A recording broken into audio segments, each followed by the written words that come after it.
এবার ওয়াশিংটন এবং তেল আবিবের যুদ্ধবাজদের চরম হুঁশিয়ারি দিয়েছে আফগানিস্তান সরকার।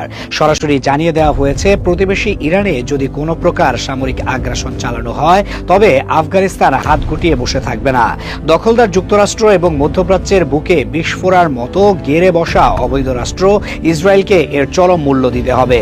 আফগান প্রতিরক্ষা মন্ত্রীর দফতর থেকে যে বার্তা দেওয়া হয়েছে তা কার্যত জায়নবাদী রক্তপিপাসু প্রধানমন্ত্রী বেনিয়ামিন নেতানিয়াহুর রাতের ঘুম হারাম করে দিয়েছে।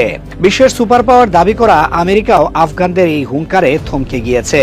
আফগানিস্তানের অন্তর্বর্তীকালীন সরকারের প্রতিরক্ষা মন্ত্রী মোহাম্মদ ইয়াকুব রোববার সাংবাদিকদের সামনে দাঁড়িয়ে স্পষ্টভাবে জানিয়ে দিয়েছেন, আফগানিস্তানের পবিত্র মাটি কোনোভাবেই প্রতিবেশী দেশের বিরুদ্ধে ব্যবহারের অনুমতি দেওয়া হবে না। অর্থাৎ পেন্টাগন বা সিআইএ যদি মনে করে তারা আফগান ভূখণ্ড ও আকাশসীমা ব্যবহার করে তেহরানের বুকে আঘাত হানবে, সেই পথ এখন চিরতরে বন্ধ। আফগান প্রতিরক্ষামন্ত্রী আরও নিশ্চিত করেছেন, আফগানিস্তান কারো জন্য হুমকির কারণ নয়, কিন্তু তাদের মাটি ব্যবহার করে তৃতীয় কোনো পক্ষকে ক্ষতিগ্রস্ত করার ঘৃণ্য ষড়যন্ত্র তারা বরদাস্ত করবে না। বিদেশি সরকারগুলোকে উদ্দেশ্য করে তিনি যে কড়া হুঁশিয়ারি দিয়েছেন তাতে পরিষ্কার বলা হয়েছে, আফগানিস্তানের ভাবমূর্তি নষ্ট করার চেষ্টা যেন কেউ না করে। এই বক্তব্যের মাধ্যমে মূলত আমেরিকার দীর্ঘদিনের সামরিক ব্লুপ্রিন্ট নস্যাৎ করে দেওয়া হলো। তবে সংবাদের সবচেয়ে বিস্ফোরক অংশটি এসেছে তালেবানের মুখপাত্র জাবিবুল্লাহ মুজাহিদের পক্ষ থেকে।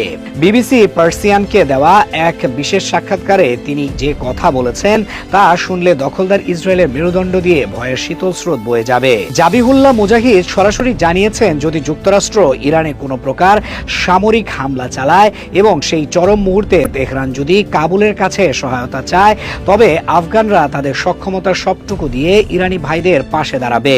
এর সোজা উত্তর হলো, প্রয়োজনে হাজার হাজার তালেবান যোদ্ধা ইরানের হয়ে রণাঙ্গনে। তিনি দাবি করেন, ইরান সমর্থিত শক্তিগুলো এর আগে মাত্র 12 দিনের যুদ্ধে ইসরায়েলের মতো তথাকথিত শক্তিশালী বাহিনীকে কুকুরের মতো পিটিয়ে পরাজিত করেছিল। ইতিহাস সাক্ষী, জায়নবাদী হায়নারা যখনই মুসলিম প্রতিরোধের মুখে পড়েছে তখনই লেজ গুটিয়ে পালিয়েছে। আফগানিস্তানের এই ঘোষণার আগে মধ্যপ্রাচ্যের আরেক গুরুত্বপূর্ণ দেশ ইরাকও শিয়া সুন্নি বিভেদ ভুলে ইরাকের সাধারণ মানুষ ইরানের সুরক্ষায় নিজেদের জীবন উৎসর্গ করার ঘোষণা দিয়েছে। আন্তর্জাতিক গণমাধ্যম মিডল ইস্ট আই এর এক প্রতিবেদনে উঠে এসেছে, সম্প্রতি ইরাকের দিয়ালা প্রদেশে অন্তত 5000 মানুষ এক বিশাল সমাবেশে সমবেত হয়ে রক্ত দিয়ে অঙ্গীকারনামায় স্বাক্ষর করেছেন। তাদের এই অঙ্গীকারের মূল বিষয়বস্তু হলো ইরাক এবং তাদের পূর্ব প্রতিবেশী ইরানকে রক্ষা করা। এই 5000 স্বেচ্ছাসেবী ঘোষণা দিয়েছেন, তারা কোনো প্রকার পারিশ্রমিক বা অর্থ ছাড়াই শুধুমাত্র ইমানি দায়িত্বে দখলদার মার্কিন বাহিনী এবং ইসরায়েলি আগ্রাসনের বিরুদ্ধে লড়াই করবেন। টাকার বিনিময়ে যুদ্ধ করা মার্কিন ভাড়াটে সৈন্যদের বিপরীতে এই বিনা পয়সার যোদ্ধারা কতটা ভয়ঙ্কর হতে পারে তা ভাবলেই গা শিউরে ওঠে। সমাবেশ থেকে প্রকাশিত বিবৃতিতে অংশগ্রহণকারীরা স্পষ্ট ভাষায় জানিয়েছেন, তাদের নিরাপত্তা বাহিনী পপুলার মোবিলাইজেশন ফোর্সেস বা পিএমএফ এবং ইরানকে সহায়তা করার জন্য তারা পুরোপুরি প্রস্তুত। তারা তাদের ঘোষণায় ইসলামী প্রজাতন্ত্রে মার্কিন হস্তক্ষেপকে চরম ঘৃণার সাথে প্রত্যাখ্যান করেছেন। ইরাকের মাটিতে দাঁড়িয়ে সাধারণ মানুষের এই ঘোষণা প্রমাণ করে, যুক্তরাষ্ট্রের দাদাগিরি আর ইসরায়েলের শিশু হত্যাকারী নীতির বিরুদ্ধে জনরোষ এখন আগ্নেয়গিরির লাভা হয়ে বেরিয়ে আসছে। ওয়াশিংটন ভেবেছিল তারা সহজেই ইরানের সরকার পতন ঘটাবে, কিন্তু এখন দেখা যাচ্ছে উল্টো ইরাক এবং আফগানিস্তান থেকে লক্ষাধিক যোদ্ধা ইরানের জীবন্ত ঢাল হয়ে দাঁড়ানোর প্রস্তুতি নিচ্ছে।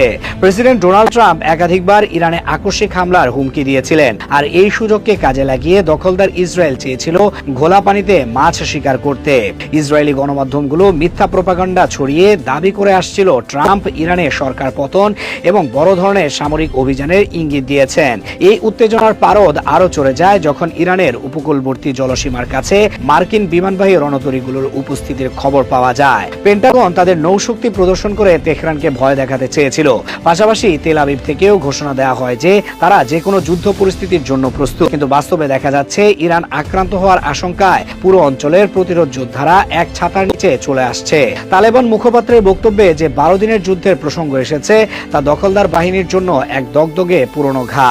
সেই যুদ্ধে ইসরায়েলি বাহিনী হিজবুল্লাহর কাছে চরমভাবে অপদস্থ হয়ে পরাজিত হয়েছিল। আজ যখন আফগানিস্তান থেকে ঘোষণা আসছে যে তারা ইরানের পাশে আছে, তখন এটি পরিষ্কার, আগামীতে কোনো সংঘাত হলে তা কেবল ইরান বনাম ইসরায়েল বা যুক্তরাষ্ট্রের মধ্যে সীমাবদ্ধ থাকবে না। এই যুদ্ধের আগুন ছড়িয়ে পড়বে কাবুল থেকে বাগদাদ, বাগদাদ থেকে তেল আবিব পর্যন্ত। বিশেষ করে আফগানিস্তানের ভৌগোলিক অবস্থান এবং তালেবান যোদ্ধাদের দীর্ঘ যুদ্ধের অভিজ্ঞতা যুক্ত যুক্তরাষ্ট্রের জন্য এক বড় মাথা ব্যথার কারণ হয়ে দাঁড়িয়েছে। দীর্ঘ 20 বছর ধরে আমেরিকার মতো পরাশক্তিকে নাস্তানাবুদ করে যারা আফগানিস্তান থেকে লেজ গুটিয়ে পালাতে বাধ্য করেছে, সেই তালেবান যোদ্ধারা যদি ইরানের সমর্থনে মাঠে নামে, তবে তা মার্কিন ও ইসরায়েলি সেনাদের জন্য নরকতুল্য পরিস্থিতি তৈরি করবে। জাবিহুল্লাহ মুজাহিদের সক্ষমতার মধ্যে সহযোগিতা করার কথাটিকে সামরিক বিশ্লেষকরা অত্যন্ত গুরুত্বের সঙ্গে দেখছেন। এর অর্থ হতে পারে লজিস্টিক সাপোর্ট, সীমান্তে মার্কিন ড্রোন প্রতিরোধ কিংবা প্রয়োজনে অভিজ্ঞ যোদ্ধা প্রেরণ। আমেরিকার আধুনিক প্রযুক্তি আফগান পাহাড়ের গুহায় গুহায় মার খেয়েছিল, সেই একই পরিণতি তাদের জন্য ইরানেও অপেক্ষা করছে। অন্যদিকে ইরাকের দিয়ালা প্রদেশের ঘটনাটি প্রমাণ করে যে ইরানের প্রতি সমর্থন কেবল সরকারি বা রাষ্ট্রীয় পর্যায়ে সীমাবদ্ধ নেই, এটি এখন গণমানুষের আবেগের জায়গায় পৌঁছেছে, যা কোনো মিসাইল বা বোমা দিয়ে ধ্বংস করা সম্ভব নয়। মিডল ইস্ট আই এর রিপোর্টে যে বিনা পারিশ্রমিককে লড়াই করার কথা বলা হয়েছে, তা পশ্চিমা বিশ্বের ডলার নির্ভর যুদ্ধের ধারণাকে বৃদ্ধাঙ্গুলি দেখিয়েছে।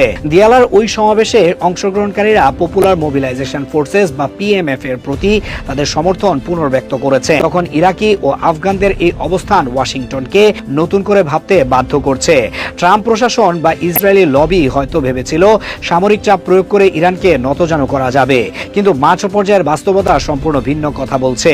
ইরানের চারপাশে এখন এক অদৃশ্য এবং অভেদ্য সুরক্ষা বলয় তৈরি হয়েছে, যার এক প্রান্তে রয়েছে লেবাননের হিজবুল্লাহ, অন্য প্রান্তে ইরাকের পিএমএফ, ইয়েমেনের হুতি এবং এখন নতুন করে যুক্ত হলো আফগানিস্তানের দুর্ধর্ষ তালেবান সরকার। এই অ্যাক্সিস অফ রেজিস্ট্যান্স বা প্রতিরোধ অক্ষের বিস্তৃতি এখন মধ্য এশিয়ার দোরগোড়া পর্যন্ত পৌঁছে গেছে, যা ইসরায়েলের অস্তিত্বের জন্য চূড়ান্ত হুমকি। সবচেয়ে বড় বিপদের কারণ হলো আফগানিস্তানের মাটি ব্যবহারে কঠোর নিষেধাজ্ঞা। ইসরায়েল এবং যুক্তরাষ্ট্র যদি ইরানে বড় কোনো হামলা চালাতে চায়, তবে তাদের এমন কিছু ঘাঁটি বা রুট প্রয়োজন যা ইরানের খুব কাছাকাছি।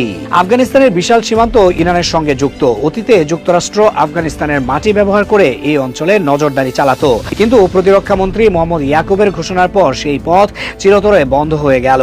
এখন মার্কিন ড্রোন বা যুদ্ধ বিমান যদি আফগান আকাশসীমা লঙ্ঘন করার ধৃষ্টতা দেখায়, তবে তালেবান সরকার সেটিকে তাদের সার্বভৌমত্বের উপর আঘাত হিসেবে দেখবে এবং পাল্টা ব্যবস্থা নেবে।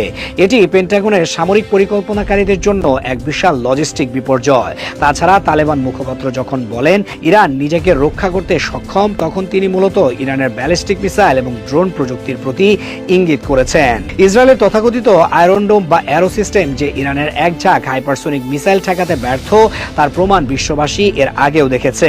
এখন যদি তার সঙ্গে আফগান ও ইরাকি যোদ্ধাদের স্থল অভিযানের হুমকি যুক্ত হয়, তবে অবৈধ রাষ্ট্র ইসরায়েলের মানচিত্র থেকে মুছে যাওয়া কেবল সময়ের ব্যাপার মাত্র।